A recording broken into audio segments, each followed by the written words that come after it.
So I just finished watching the Suns versus the Kings. Admittedly, I only watched the second half, but the Suns were up by 3 at halftime. They basically played each other to a stalemate. But the second half I thought was interesting enough to come on here and talk about. And let's start with the Suns. First of all, I'm kind of amazed at the amount of shot makers they have. There was a lot of tough shots made in the second half, and every team's got guys that can make tough shots. That's why they're in the NBA.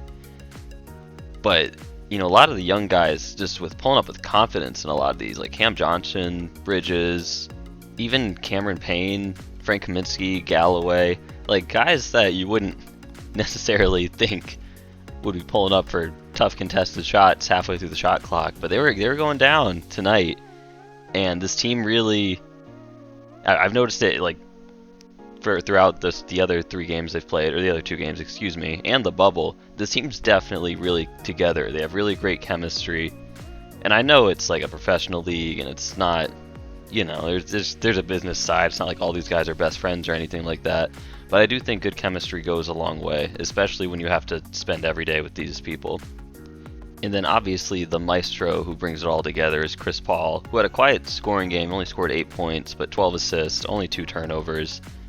Really, I think I can already safely say he's now the engine that runs this team, because there's not a lot of natural playmakers on this Suns roster in the sense of playmaking for other people. Like Booker can get his own shot, and even to an extent, like Cameron Payne and Ayton can get their shots, even though Ayton's been playing kind of timid lately, which is weird, but I'll get that in a second. But Chris Paul was definitely the guy that they needed to bring everything together. And he only played 27 minutes tonight, not obviously in more high leverage games. He'll play more because when he's not on the court, they miss a lot of open shooters. Booker, Mikal Bridges, Frank Kaminsky, and Cameron Payne, all in the second half at one point, completely missed wide open shooters in the corners. Just something that Chris Paul would never. Chris Paul would never miss a wide open shooter in the corner. And that's what bad teams do. They miss open shots, and then instead the ball handler goes and takes a bad shot. And that did happen when Chris Paul was on the bench. Today they got lucky. They made a couple of those tough shots. But it did highlight the need of Chris Paul. It highlighted the whole reason why they made that trade and why people were so excited about it. Now, their offense is it's pretty simple. It's a lot of spread pick and roll. It's a lot of like 2-man games spread out, which is fine. Sometimes the most difficult offenses to guard are the most simple, and especially when you have skilled players, it's like, you just got to match up. And if you're the opposing team, you just got to hope you have the one-on-one defenders on your team that are going to be good enough to stop some of these guys. And unfortunately for the Kings, they did not have that tonight, nor will they have that for the rest of the season. I'm pretty down on the Kings. I think this was a bad loss. This was, obviously like they had a chance. It was a close game at halftime. But the moment things started going bad in the second half, they really had no answer. De'Aaron Fox had a horrific game tonight. And I'm a big De'Aaron Fox fan. I think he's going to be really good, and I would have him on my team any day of the week. But tonight really highlighted the development that he still needs to make. Careless offensive fouls.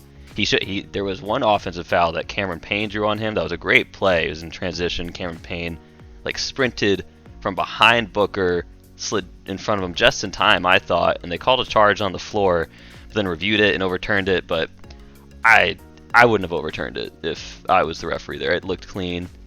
And he had another careless offensive foul trying to set like a rub pick on it was a dribble handoff between he and Buddy Hield at the end of the quarter. And Fox just put his shoulder into Mikal Bridges and completely leveled him. And, it's just boneheaded plays like that you see from the Kings all the time that really just sucks the energy or any momentum they have going completely out of them. And after that play, that was Fox's 5th foul, and it was still the 3rd quarter, and the game was basically over at that point. There's not a whole lot of other creators on this team outside of him.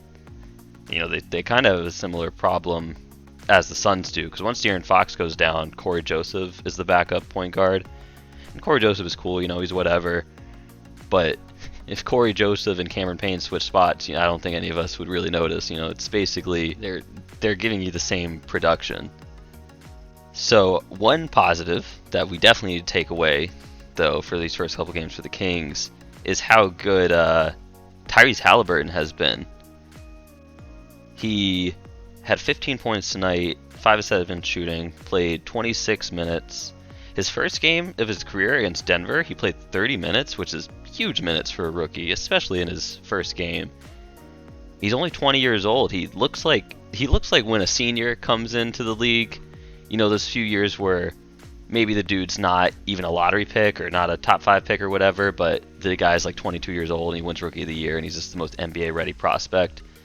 Tyrese Halliburton looks like the most NBA ready prospect in this draft. He might not end up being the best player, but his weird, funky set shot of a jump shot works. It goes in, and I'm big on form. I think form is important, and I think to have repeatable results, you need to have good form. But shit, fam, like this dude has been making shots his entire life like that. I remember watching him at Iowa State, and I felt the same way. I was like, geez, how can that shot be consistent? But it is. Tonight he was 3 for 4 from 3. He made a couple with a hand in his face too. Also had 6 assists, no turnovers. He's a guy. Now, the assists weren't anything crazy. They were just kind of like the obvious pass, and guys happen to make shots. But if his playmaking can go to the next level, that's where I think maybe he can vault himself into another echelon of player outside of just like a solid role player. But hey, it's you got to be happy if you're a Kings fan with him. I don't think you can be happy with anything else. Bagley was whatever. Had 11 points, 5 of 13 shooting. Had some nice boards that he fought away from like Frank Kaminsky, but what does that really mean? But the rest of this roster is really uninspiring. You're your backup big is Whiteside, Rashawn Holmes, who's a good energy guy, but who is your starting center. He should really be a backup center. They're playing him 25 plus minutes a night. Harrison Barnes is whatever, guys. Come on. It's just not an inspiring roster, and I don't really know where they go from here. I think it would behoove them to lose games this year. I don't really think they should be trying to compete, as sad as that is, and as angry that might make De'Aaron Fox, because De'Aaron Fox this is his 4th season. He's at some point he's gonna ask out, because that's a dumpster fire of a franchise. But they're not gonna acquire anybody unless they want to make some home run swing trade and try to get James Harden. Or maybe LaMarcus Aldridge. Maybe. I don't think that really moves the needle, though. So yeah, I think they should be in the Cade Cunningham sweepstakes. We'll see how that goes. They might not make any changes to this roster and get the number 1 pick, because it's just not good. And Luke Walton is not a good coach. He needs to be gone. His players do not play for him. There's nothing really creative about his sets. I don't think he showcases his players' skill sets and his offense like they should be showcased, And I mean, that's the whole point of a coach. A coach isn't supposed to come in and implement his own system. A coach is supposed to come in and implement a system that makes his players look better than they really are. And I just don't think he's accomplished that. I don't really think he's accomplished that anywhere that he's been. So I think he would be better suited as an assistant. He's a great assistant in Golden State. Guys loved him there. I think that might be his role for a little bit until he can figure out the nuances of using each individual player to the best of their abilities, because I just don't feel like he's done that. And real quick, I know I'm jumping around here. I did say I was going to say something about Ayton. DeAndre Ayton this year has played timid, is the word that comes to mind. Today he actually took the most shots he's taken all year, which is 11. He finished 5 of 11 at 11 points, 1 for 2 from 3, 0 free throw attempts. He got on the boards, he had 15 rebounds. But there's plenty of times in the game where I'm just like, oh yeah, DeAndre Ayton's on the floor right now. This massive 7'1" dude who's as athletic as David Robinson can just somehow float around in the game and not be noticed. And I don't know whether to blame Monty Williams for that. I don't know whether to blame his teammates for that. I don't know whether to blame him for that. It's probably a little bit of everybody, but it's probably majority on him. He definitely needs to be more assertive because he's good. I really like his skill set. I think he can score from all over the place. He's strong, he's quick.